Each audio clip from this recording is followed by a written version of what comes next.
Only on 9 seconds can make all the difference in a major earthquake. And now, for the first time ever, Washington lawmakers could provide funding for an earthquake early warning system here on the West Coast. A critical vote is set for tomorrow.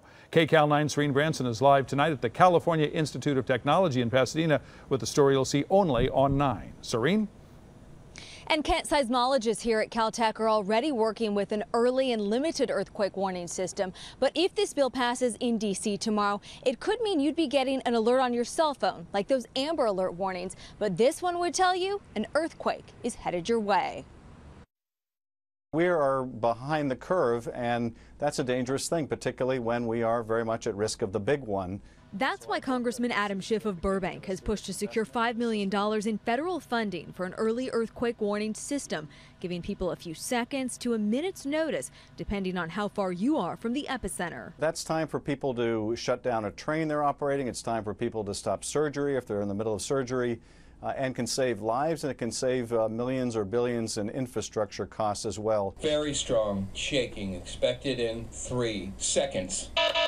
A privately funded limited warning system developed by Caltech, other West Coast universities, and the USGS has been deployed, alerting seismologists to recent earthquakes like the 5.4 La Habra quake in March. So the early warning system, 4 seconds, you're in, and now we're having an aftershock.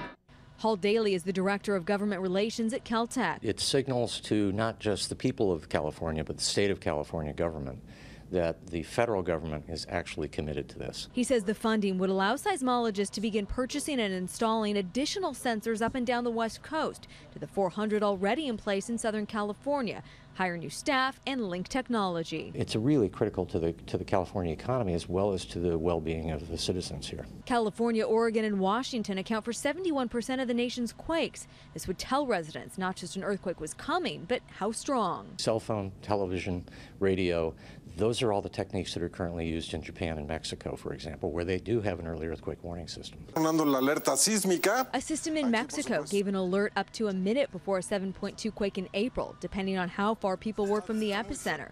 It gave some citizens time to get out of buildings. Here, this animation shows the potential of a quake along the San Andreas Fault. If that starts at the Salton Sea, as a lot of people surmise that it will, and moves toward essentially Tehachapi or Los Angeles, we could have 55 to 65 seconds of warning. While supporters say it will take an additional $16 million a year to keep the program operational, leaders say state, local, and the private sector will have to step in. It's my hope that once the system proves its worthiness, that attracting the further resources won't be difficult.